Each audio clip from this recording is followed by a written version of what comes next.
Hello students, welcome to the Nimbus Academy channel and welcome to the today's session.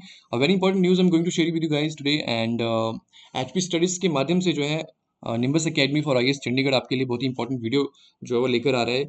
इस video में हम हिमाचल प्रदेश के सबसे प्रतिष्ठित एचपीएस एग्जामिनेशन के जो है बारे में डिस्कस करेंगे और इस वीडियो को आप जो है एंड तक जरूर देखिए और लाइक और शेयर भी कीजिएगा।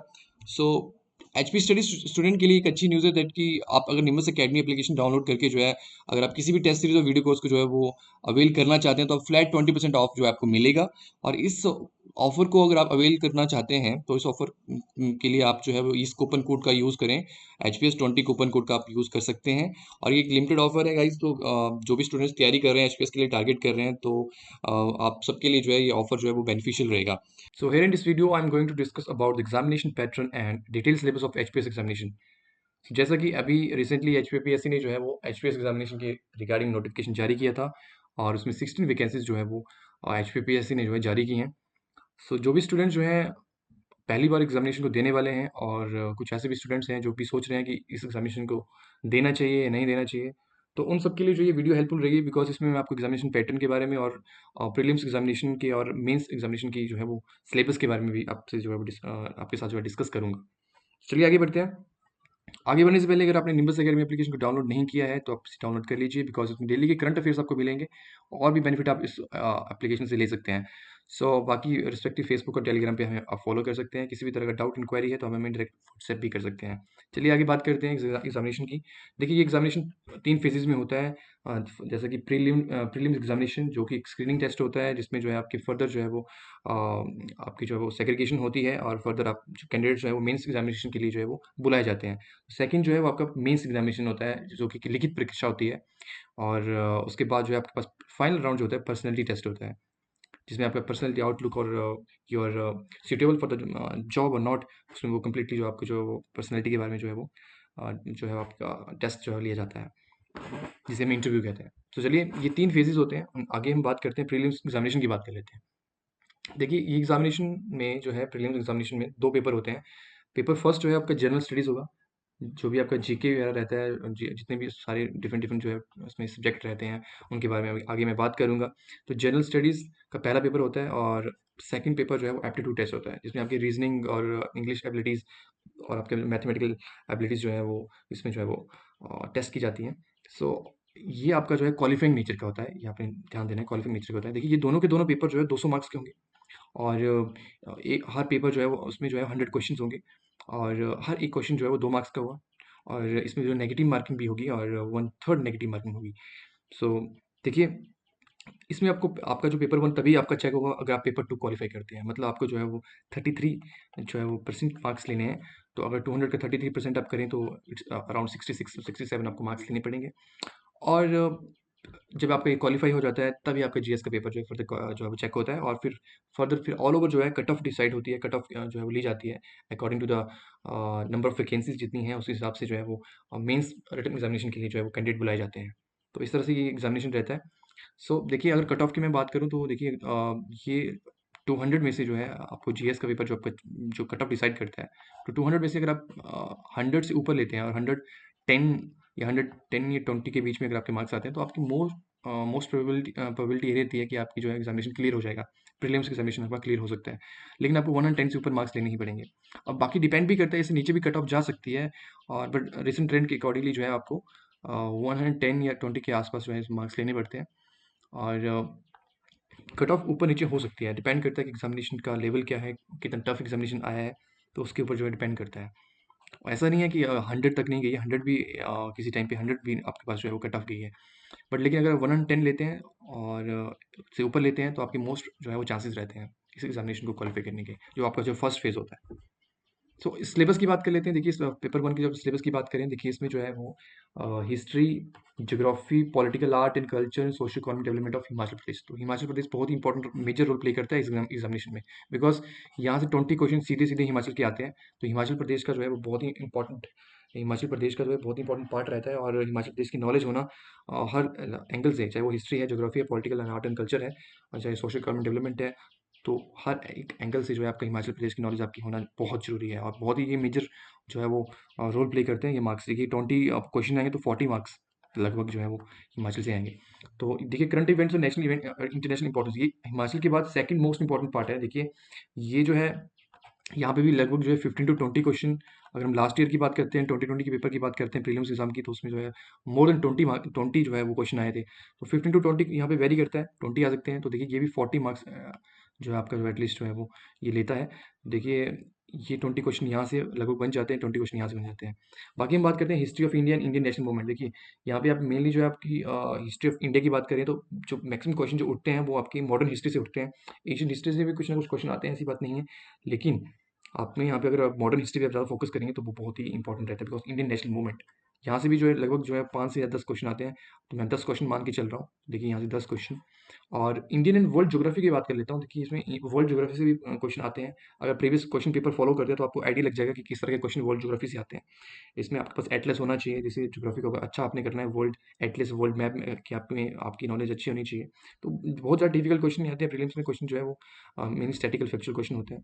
तो इंडियन वर्ल्ड ज्योग्राफी से भी और economy geography of India and world, यहाँ से भी लगभग जो है 10 क्वेश्चन जो है आपके उठ जाते हैं। और इंडियन पॉलिटी एंड गवर्नेंस की बात करता हूँ। देखिए इंडियन पॉलिटी राजनीति जो है आप राजनीतिक शास्त्र जिसे हम कहते हैं, देखिए यहाँ से constitution of India and political system, Panchayati Raj, public policy, right issues, इनके ऊपर भी बहुत से क्वेश्चन आते हैं। और ये 10 to 15 तक जो है वेरी करता है। तो मैं 10 मान के चल रहा हूँ। देखिए अगर मैं अप्रॉक्सीमेट मैं यहाँ पे क्वेश्चन की जो है वो प्रोबेबिलिटी यहाँ पे रख रहा हूँ, और जो कि रिसेंट ट्रेंड्स जो कह रहे हैं। सो देखिए ये है आपके इकोनॉमिक एंड सोशल डेवलपमेंट की बात करते हैं। देखिए इकोनॉमी जो आप मेन जो आप कहते हैं, इकोनॉमी से क्वेश्चन आते हैं, सस्टेनेबल डेवलपमेंट, पॉवर्टी, इस तरह से ये जो है आपके पास जो है सिलेबस दिया गया है यहाँ पे इकोनॉमी का। तो यहाँ से भी मैं एक्चुअली मैं अगर क्वेश्चन लेके चलूँ तो 5 to 10 क्वेश्चन आते हैं। और तो अगर हम सबकी हम बात करें तो 10 क्वेश्चन हम यहाँ पे कंसिडर कर लेते हैं। और general issue environment on environment ecology, देखिए इन्वायरमेंट पे क्वेश्चन आते हैं, बहुत से क्वेश्चन आते हैं। यहाँ पे भी मैं 10 क्वेश्चन जो है मान के चल देता हूँ। देखिए और जनरल साइंस यहाँ पे भी ऊपर नीचे हो जाता है, कभी 5 आते हैं कभी 10 आते हैं, तो 10 क्वेश्चन यहाँ पे मान के चल रहा हूँ। सो देखिए इस तरह से ये रहता है।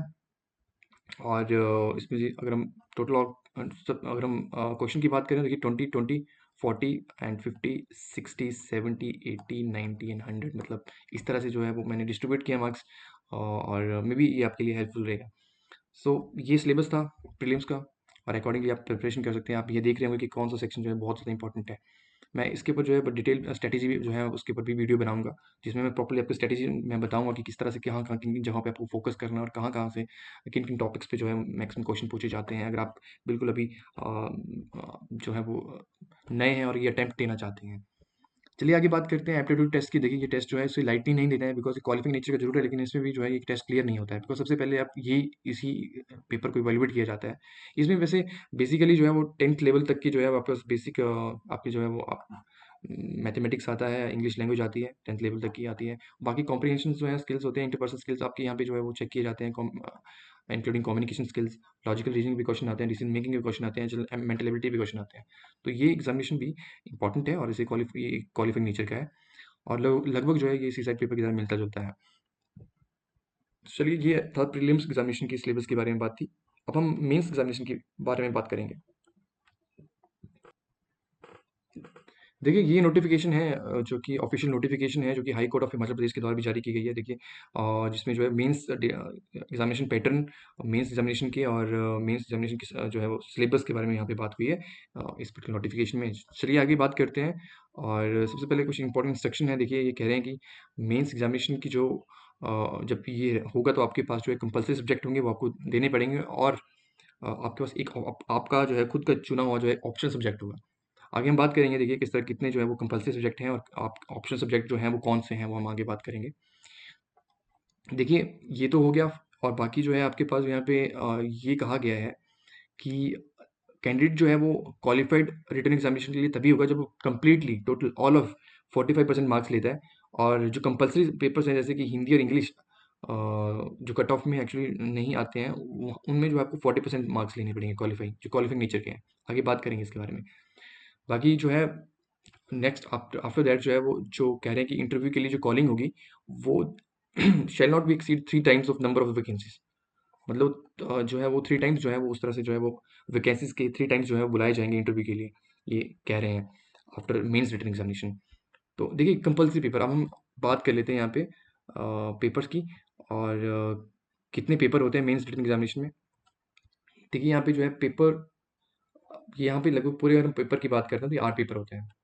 ये 8 पेपर होते हैं, जिसमें पेपर 1 और पेपर 2 है हिंदी और इंग्लिश होता है, जो कि क्वालिफाइंग नेचर के होते हैं। ये आपकी कट ऑफ डिसाइड नहीं करते हैं। मतलब ये इसमें जो भी आपकी मेरिट बनेगी, जो भी पर्सनैलिटी इन टेस्ट के लिए जो कैंडिडेट बुलाए जाएँगे, तो उसमें जो है हिंदी और इंग्लिश के मार्क्स काउंट नहीं होंगे, लेकिन आपको इसको क्वालीफाई करना पड़ेगा, आपको इसमें 40% मार्क्स लेने पड़ेंगे। देखिए, इनके टोटल जो है 100 मार्क्स है, तो मतलब आपको 40-40 मार्क्स लेने पड़ेंगे। और बाकी जो है रेस्ट ऑफ द पेपर आप देख रहे हैं ऐसे, देखिए ये बहुत इंपॉर्टेंट रोल प्ले करता है। ऐसे जो है वो पेपर नंबर 3 है, पेपर 4 जो है वो GS 1, paper 5 GS 2, paper 6 GS 3। देखिए इनके बारे में हम बात करेंगे, जो भी सिलेबस इसमें रहता है।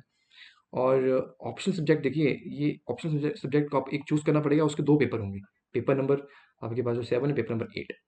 तो इस तरह से ये चीज़ जो है मार्क्स डिस्ट्रीब्यूशन जो है वो की गई है। देखिए, अब जो इनको हम एक्सक्लूड कर देते हैं, तो जो बाकी मार्क्स जो मेंस रिटन एग्जामिनेशन के जो मार्क्स होंगे, वो देखिए आप यहाँ पे हम बात करें, टोटल 900 मार्क्स जो है वो मेंस रिटन एग्जामिनेशन के होंगे। और आपको मेंस रिटन एग्जामिनेशन क्वालिफाई करने के लिए आपको 45% लेना पड़ेगा। कट ऑफ ये अलग चीज़ है, कट ऑफ की कितनी कट ऑफ जाती है, नंबर ऑफ वैकेंसीज जो है वो कितनी है, उसके हिसाब से वो कट ऑफ डिसाइड होती है। तो आपको लेकिन क्वालिफाई करने के लिए 45% लेने ही पड़ेंगे। और बाकी इंटरव्यू टेस्ट होता है, देखिए पर्सनैलिटी टेस्ट 150 मार्क्स का होता है। और ये भी बहुत इंपॉर्टेंट रोल प्ले करता है। मेरिट जो आपकी फाइनल मेरिट बनती है, उसमें मेंस के मार्क्स इकट्ठे जो है काउंट होते हैं। मतलब कि टोटल मार्क्स की जो आपकी मेरिट बनेगी, 900 से आपके कितने मार्क्स लिए वो, और 150 मार्क्स, तो ये आपके पास जो है वो 1050 मार्क्स में कंप्लीट टोटल हो जाते हैं। उसमें से जो है आपके कितने मार्क्स आप लेते हैं, 500 लेते हैं, कितने लेते हैं, उसके हिसाब से जो है वो आपकी मेरिट बनती है। तो चलिए आगे बात करते हैं, इन सिलेबस की बात कर लेते हैं। देखिए पहले सिलेबस की बात करने से पहले ऑप्शन सब्जेक्ट देख लीजिए। ये ऑप्शन सब्जेक्ट है आपके पास। और बहुत से आपके ऑप्शन 31 आपके पास ऑप्शन है। तो इसमें इसमें जो है कुछ तो ऐसे हैं जो आपकी हो सकते हैं आपके रेलेवेंट फील्ड से हों, जैसे कि आपके बॉटनी, केमिस्ट्री, जोलॉजी। ये आपके पास जो है वो जो साइंस वाले बैकग्राउंड के हैं, उनकी हेल्पफुल रहेगा। जो इंजीनियरिंग बैकग्राउंड के लिए mechanical, electrical, civil engineering, and कुछ मैथमेटिक्स बैकग्राउंड के होंगे, इकोनॉमिक्स बैकग्राउंड के होंगे, स्टडीज़ के होंगे, तो उनके लिए जो है वो इस जो है वो सीधे सीधे सब्जेक्ट भी हैं। आप सब्जेक्ट चूज़ करने में आपको ज़्यादा प्रॉब्लम नहीं होगी। बाकी देखिए इंडियन हिस्ट्री, पॉलिटिकल साइंस, जो आर्ट्स के कैंडिडेट हैं उनके लिए ये इनमें से आप पब्लिक एडमिनिस्ट्रेशन, उनमें से आप ये सब्जेक्ट चूज़ कर सकते हैं। सोशियोलॉजी, जो लॉ बैकग्राउंड के वो लॉ फील्ड चूज़ कर सकते हैं। फिजिक्स वाले फिजिक्स कर सकते हैं। बाकी there are other many subjects जहाँ पे आपको लगता है कि आप मोर कंफर्टेबल हैं। डोंट लिसन टू अदर्स कि आप लगता है कि हाँ, आप देख रहे हैं कि ट्रेंड क्या चल रहा है, कि कहाँ पे किस में मार्क्स अच्छे आ रहे हैं, वो आप ना सुनिए। जो आपका इंटरेस्ट जहाँ पे है, वो आप ऑप्शनल जो है वो सब्जेक्ट जो है, जो आपका अपना रेलिवेंट फील्ड से कनेक्टेड जो सब्जेक्ट है वो आप चूज़ कीजिए, और जहाँ पे आपका बहुत सारा इंटरेस्ट है वो आप चूज़ कीजिए। चलिए आगे बात कर लेते हैं। देखिए यहाँ पे सबसे इम्पोर्टेंट चीज़ यहाँ पे सिलेबस की बात कर लेते हैं।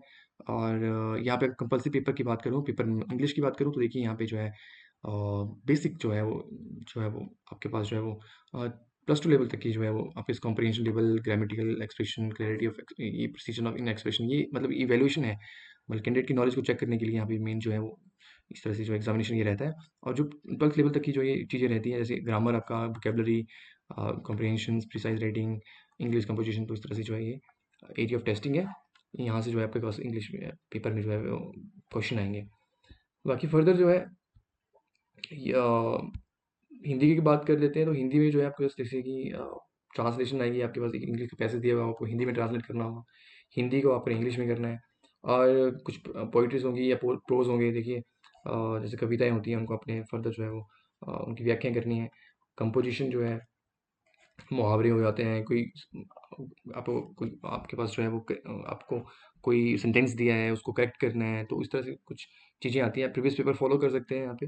और मैं इसके बारे में बाद में जो है वीडियो में बात करेंगे। तो देखिए ये हिंदी का पेपर है, इनको आपने क्वालिफाई करना है, क्वालिफाइंग नेचर के हैं। उसके बाद ऐसे, देखिए ऐसे 100 मार्क्स का होता है। इसमें जो है वो ऐसे जो 2 सेक्शन में होता है, 2 ऐसे आपके पास आते हैं। 50-50 मार्क्स का जो है वो एक एक ऐसे होता है।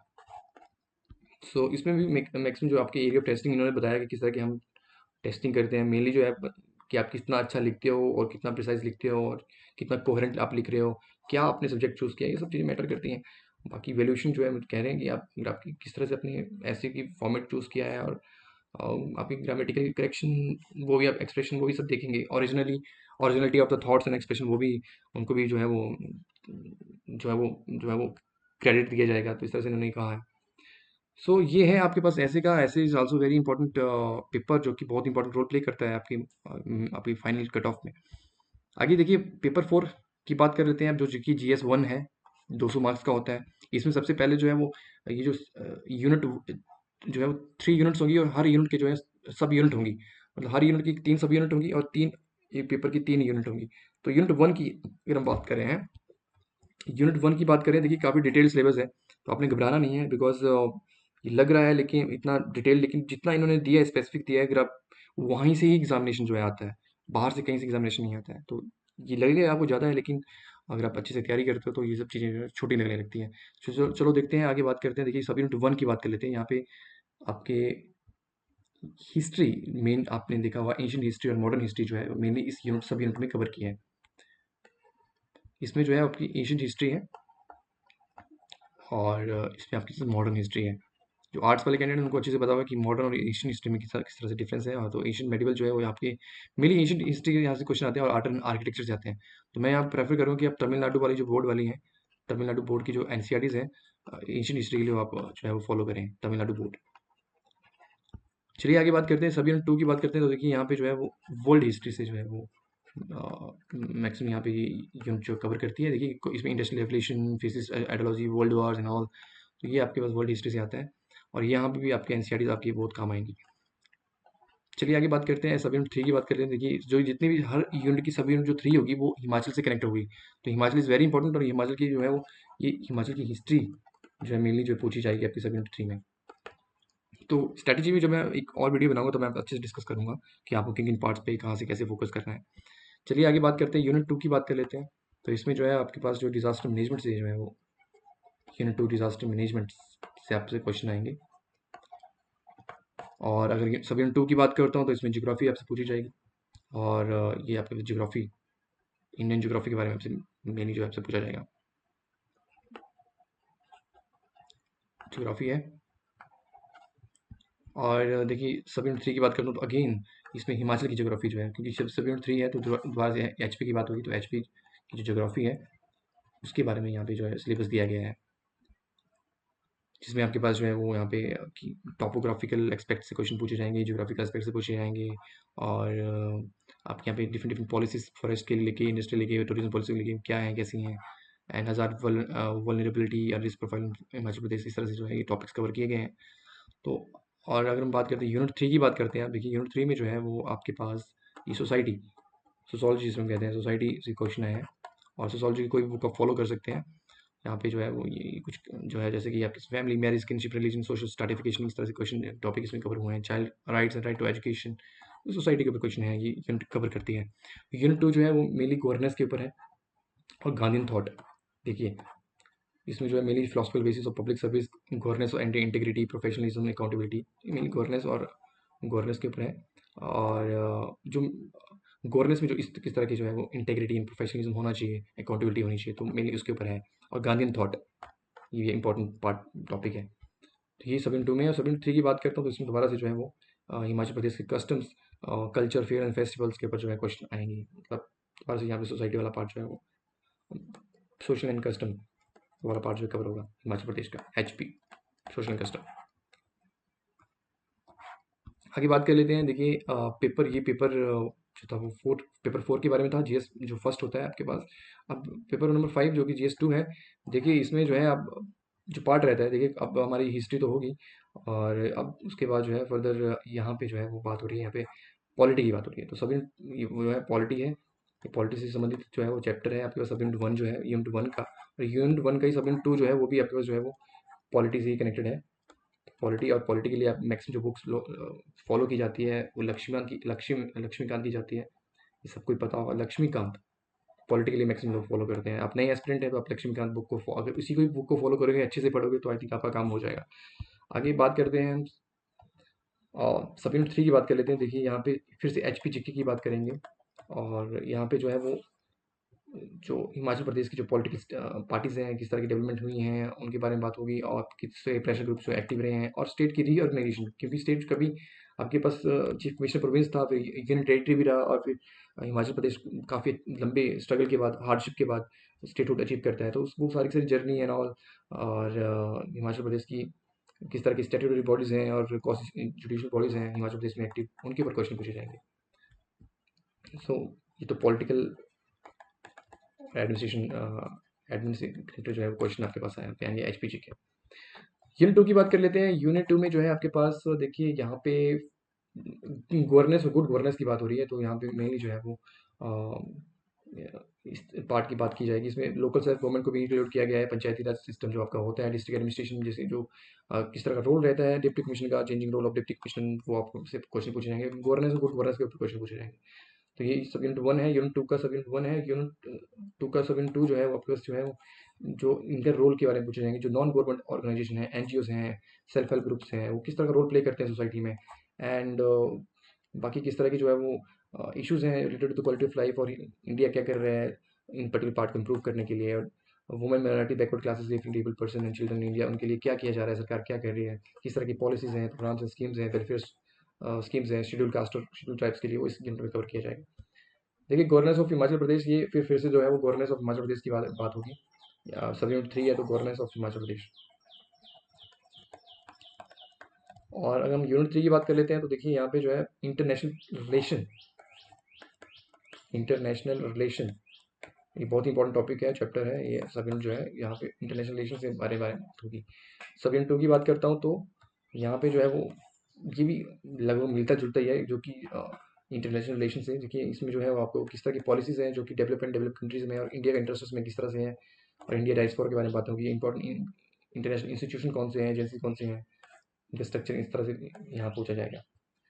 और बात करते हैं एच पी जी की, यहाँ पे 73 की बात करते हैं cyber crimes manage. Himachal Pradesh की गवर्नमेंट किस तरह की जो है अग्रणी सोसाइटी के लिए किस तरह की जो है वो पॉलिसीज लेके आ रही हैं, various policies for socio economic development के लिए, शेड्यूल कास्ट और शेड्यूल ट्राइब्स के लिए, ट्राइबल वेलफेयर एडमिनिस्ट्रेशन किस तरह की है, तो इसके ऊपर ये सब चीज़ें यूनिट में कवर की जाएंगी। आगे बात करते हैं पेपर नंबर 6, जो कि लास्ट पेपर जीएस का। देखिए इसमें जो है रहता है आपका इकोनॉमी सेक्शन रहता है। यूनिट 1 में जो है इकोनॉमी आएगा। सब यूनिट 1 में यहाँ पे आपके इंडियन इकोनॉमी के बारे में बात हो रही है, और इकोनॉमी से कनेक्टेड ही जो है वो यहाँ पे पूछा जाएगा आपसे। फिर यहाँ पे आपके सब यूनिट 2 में जो है आपके पास different different economic policies, economic planning, आपके पास आपके पास जो है वो अ, जो आपके पास जो है sustainable development and inclusive growth किस तरह की हो रही है, physical policies, physical responsibility in budget management act and all, 5 year plan, and ये सभी के सभी ये पोर्शन बहुत इंपॉर्टेंट है, जो कि different latest current development schemes है ना, वो यहाँ से इस यूनिट में आएंगी। जितने भी रिसेंट स्कीम्स हैं वो किस तरह का रोल उन्होंने प्ले किया है, उनके ऊपर जो है क्रिटिकल एनालिसिस पूछ सकते हैं, क्रिटिकल नोट लिखने को आ सकता है, और उनके ऊपर डिस्कस करने को पूछा जा सकता है, कमेंट करने को पूछा जा सकता है। तो ये यहाँ से जो है स्कीम्स वाला सेक्शन जो है वो इस यूनिट में कवर होगा।